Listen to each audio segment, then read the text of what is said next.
Assalamualaikum warahmatullahi wabarakatuh. Nama saya Iqbal Al-Hakim dari Universitas Tidar dengan NPM 1910202131.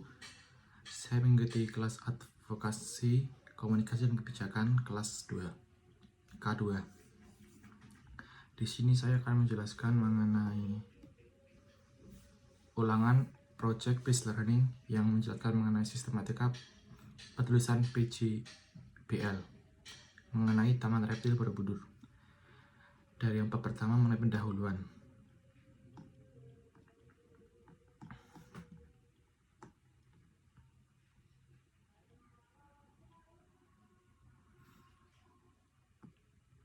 Latar belakang saya menyusun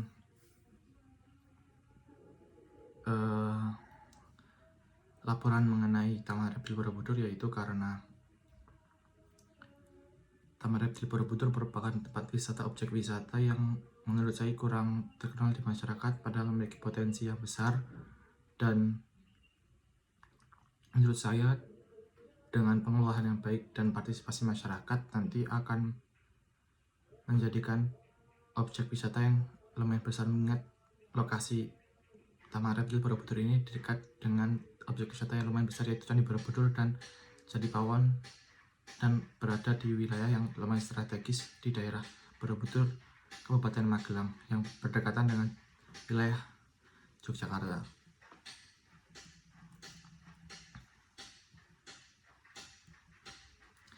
Dilihat dari pengembangan kondisi wilayah wisata Borobudur ini, menurut saya berpotensi untuk memenuhi kriteria pembangunan pariwisata dari pengertian something to do. Terlihat sudah memenuhinya kepuasan wisatawan yang berkunjung. Di situ sudah penginapan, tour guide, dan petugas keamanan di sekitar Taman Reptil Borobudur, yaitu di sekitar wilayah Candi Borobudur, yang nantinya akan mendukung proses pengembangan wisata Taman Reptil Borobudur tersebut.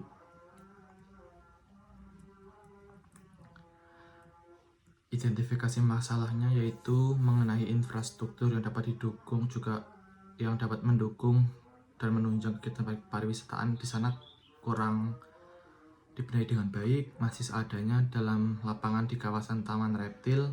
Masyarakat belum melirik Taman Reptil Borobudur ini sebagai objek wisata yang cukup menguntungkan. Di sana hanya cukup tahu kalau di daerah mereka tuh ada Taman Reptil Borobudur yang menampung kayak rescue reptil dan hewan-hewan lainnya.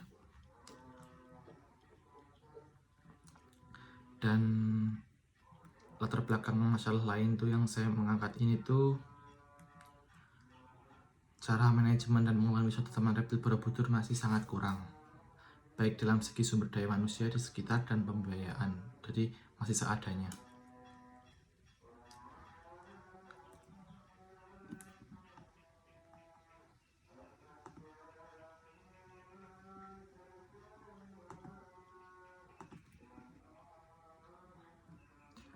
Untuk metode pengumpulan datanya, saya melakukan observasi,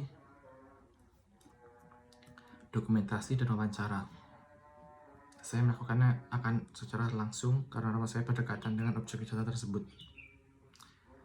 Untuk wawancara, saya akan menanyakan kepada masyarakat di sekitar mengenai pengembangan dan proses serta rencana pengembangan Taman Reptil Borobudur tersebut. Untuk tujuan dari penyusunan naskah akademik destinasi wisata Taman Reptil Borobudur ini adalah pertama, memberi ruang dan membuka peluang keikutsertaan kepada pemerintah Kabupaten Kota Magelang, membangun suatu konsep untuk mempercepat pembangunan destinasi wisata melalui strategi pengembangan wisata desa wisata. Kedua, mendorong pemerintah Kabupaten Kota Magelang berinisiatif membangun strategi alternatif dan lanjutan pengembangan destinasi wisata melalui potensi-potensi yang ada di sekitar destinasi wisata menjadi satu kesatuan daya tarik wisata bagi wisatawan. Ketiga, menetapkan landasan fisiologis, sosiologis, dan yudiritis bagi desa untuk mengembangkan pembangunan di desa dengan mendasarkan ada potensi yang ada dan juga berwawasan ke lingkungan.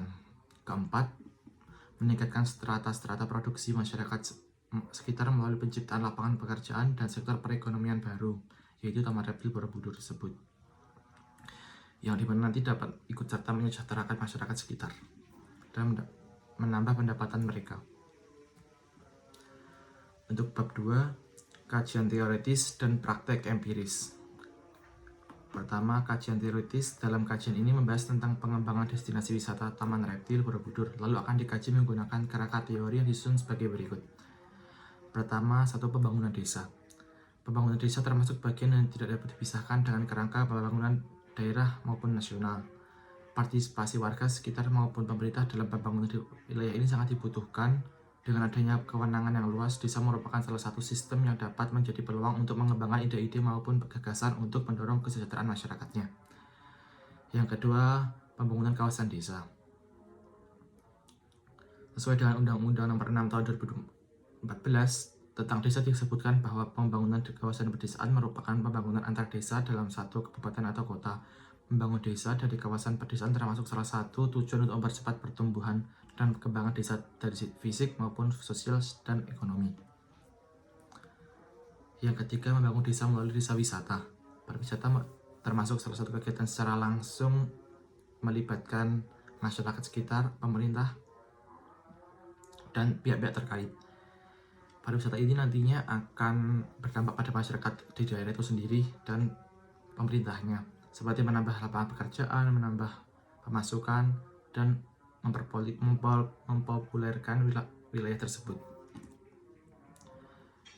Pariwisata ini juga memiliki dampak yang luar biasa dalam sektor ekonomi.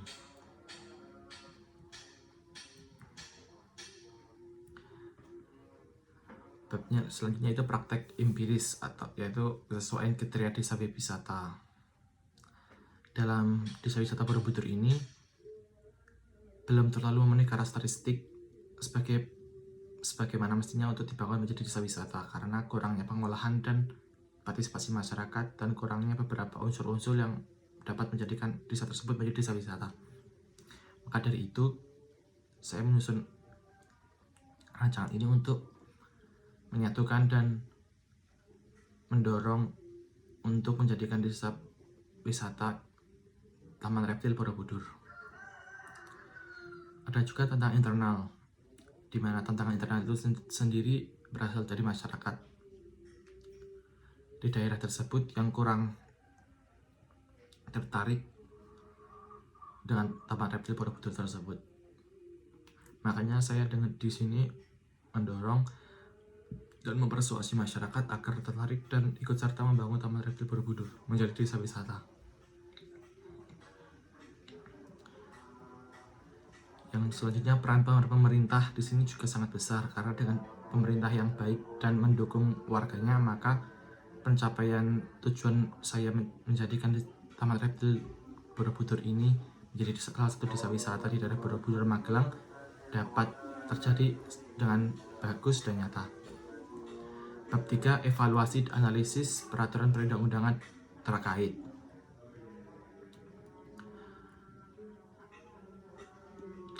Dalam membentuk peraturan daerah tentang desa wisata perlu dilakukan evaluasi dan analisis terhadap beberapa peraturan perundang-undangan yang terkait, antara lain sebagai berikut yang nantinya tidak terjadi penyelewengan dengan perundang-undangan yang berlaku. 1.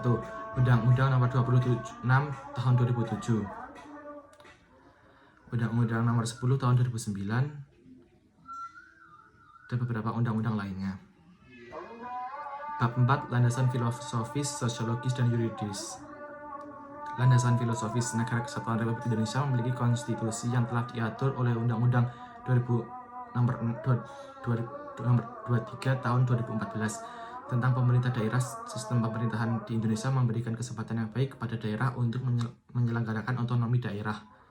Terkait dengan hal tersebut, terdapat Undang-Undang Nomor 6 Tahun 2004 tentang desa. Desa saat ini memiliki hak untuk otonomi daerahnya masing-masing asli berkaitan dengan adat, lalu dapat menentukan bentuk susunan pemerintahannya, mengatur maupun mengurus rumah tangga. Hal ini tersebut juga bertujuan untuk menyejahterakan desa tersebut. Landasan sosiologis. Sebagai salah satu penyelenggara dalam pemerintahan, maka suatu pemerintah harus mengetahui kondisi maupun keadaan di dalam daerah tersebut. Sebagaimana perlu diketahui bahwa kondisi pemasaran di daerah destinasi wisata Kota Borobudur ini, kondisi tersebut perlu diperhatikan dengan benar mengingat dari kunjungan wisata mereka nyaman dan muncul suatu kesenangan lalu ingin berkunjung kembali gitu loh.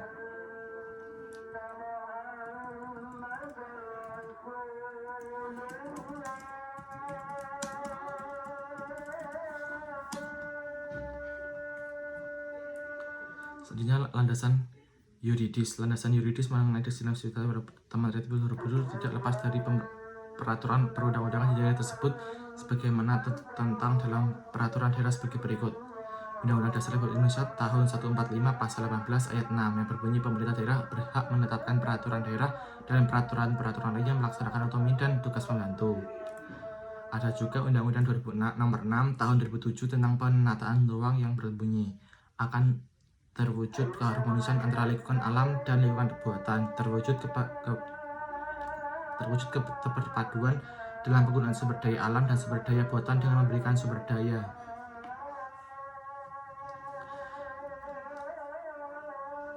Selanjutnya Undang-Undang nomor 6 2007 tentang penataan ruang yang berbunyi terwujudnya keharmonisan antara lingkungan alam dan lingkungan buatan.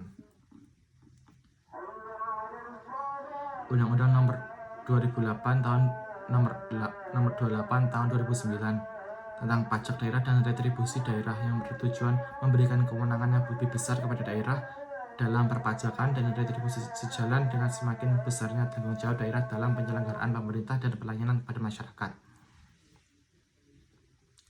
Bab 5 Jangkauan arah pengaturan ruang lingkup materi pemuatan Undang-Undang Perda. Jangkauan pengaturan peraturan daerah.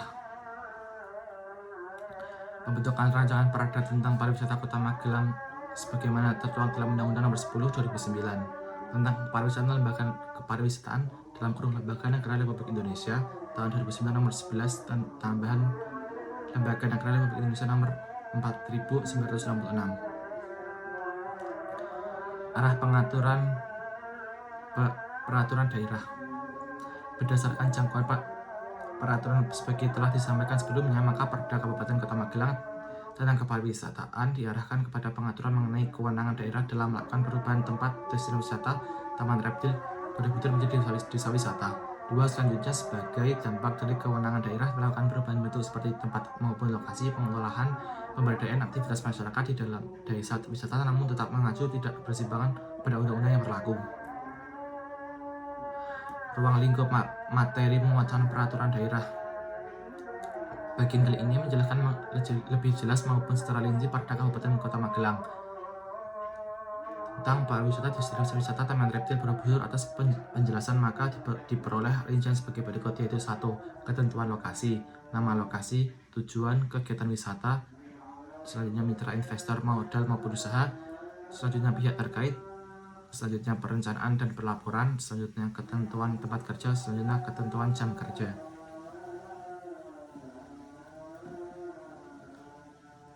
Lanjut mengenai SOP standar operasional prosedur pengelolaan objek wisata Taman Reptil Borobudur telah disusun pengelola pariwisata Taman Borobudur seperti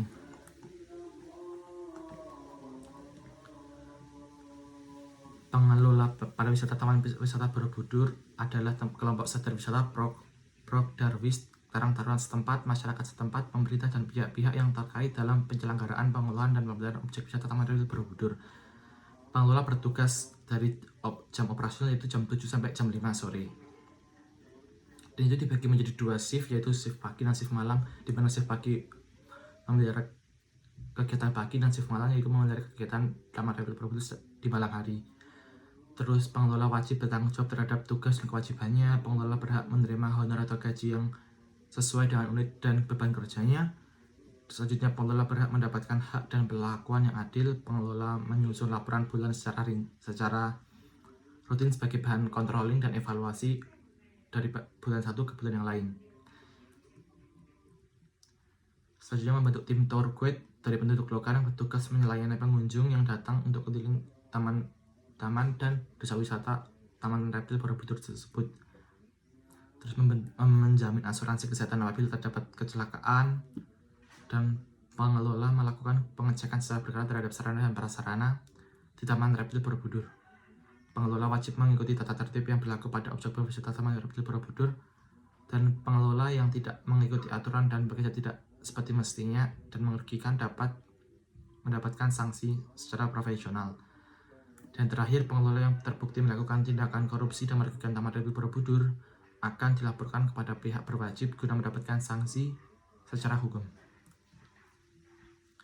Untuk pihak pengunjung pariwisata Taman Reptil Borobudur telah didapat sebagai berikut. Pengunjung dapat mengunjungi Taman Reptil Borobudur pada jam operasional yang telah ditetapkan, yaitu pukul 7 sampai pukul 5 sore. Pengunjung wajib membayar tiket masuk wisata seharga Rp15.000 per orang. Pengunjung membayar tiket parkir kendaraan roda 2 seharga Rp2.000 dan roda 4 sebesar Rp7.000. Pengunjung wajib menaati tata tertib yang berlaku, menjaga kebersihan, dan dilarang membuat onar. Pengunjung juga dilarang mengubah dan merusak sarana dan prasarana. Jika terjadi pelanggaran norma serta peraturan yang dilakukan oleh pengunjung, maka pengunjung tersebut akan mendapatkan sanksi maupun proses hukum yang berlaku. Pengunjung harus mematuhi tata tertib dan peraturan yang ada di sekitar Taman Reptil Borobudur. Untuk selanjutnya, untuk pedagang, di mana pedagang bebas melakukan perdagangan maupun kegiatan ekonomi yang sesuai keahlian asal tidak melanggar nilai dan norma agama maupun negara dan tidak menjatuhkan adat istiadat masyarakat. Pedagang hanya dapat menjual produk pangan, barang maupun jasa. Pedagang tidak diperoleh menjual miras maupun obat-obat terlarang. Pedagang melakukan persaingan secara sehat dengan kompetitor. Pedagang dilarang memenuhi ruas jalan yang ada. Pedagang harus melakukan retribusi kepada pihak Taman Reptil Borobudur. Kuota pedagang dibatasi hanya untuk yang memiliki izin berdagang di zona tersebut. Pedagang harus mengikuti peraturan yang berlaku di kawasan Taman Reptil Borobudur. Pedagang memberikan sisa sampah pedagang dan menyetorkan ke bank sampah setiap harinya untuk menjaga kebersihan. Nomor 4, untuk pendapatan pariwisata dibagi dengan rasio 30% dan 70%, yaitu 30% untuk kas dusun dan 70% untuk pengelolaan wisata. Selanjutnya, pendapatan dari penggunaan sarana parkir, retribusi pedagang, dan pendapatan lainnya yang sah sepenuhnya dikelola oleh Karang Taruna dan Prokdarwis. Biaya operasional seluruh biaya pembiayaan yang dikeluarkan dalam proses penyelenggara dan pengelolaan wisata Taman Borobudur. Biaya operasional meliputi honor pengelola, biaya listrik, biaya air, biaya kebersihan, biaya pengelolaan sarana dan prasarana, biaya kebutuhan kantor, pengelolaan, biaya dokumentasi dan publikasi, dan biaya lainnya yang bersangkutan. Honor pengelola paling besar setiap bulannya 30% dari pendapatan atau sesuai dengan beban kerja. Biaya operasional dikeluarkan setiap bulan. Dan selanjutnya sisa hasil usaha atau SHU. Sisa hasil usaha adalah pendapatan kotor yang berasal dari tiket, parkir, retribusi pedagang, dan pendapatan lainnya dikurangi biaya operasional pariwisata tersebut yang telah diatur sedemikian rupa sehingga terbagi dengan baik dan benar dan tidak memberikan salah satu pihak. Yang terakhir, hadiah atau reward nantinya suatu waktu dapat diberikan kepada pengelola yang memiliki loyalitas, daya kerja yang tinggi, tekun, dan taat peraturan. Reward bonus dapat berupa uang pembinaan, barang, ataupun hal lainnya yang sesuai dengan keputusan Prokdarwis dan pengelola lainnya. Sekian pemaparan mengenai advokasi manajemen kebijakan mengenai Taman Wisata Taman Reptil Candi Borobudur. Sekian, terima kasih.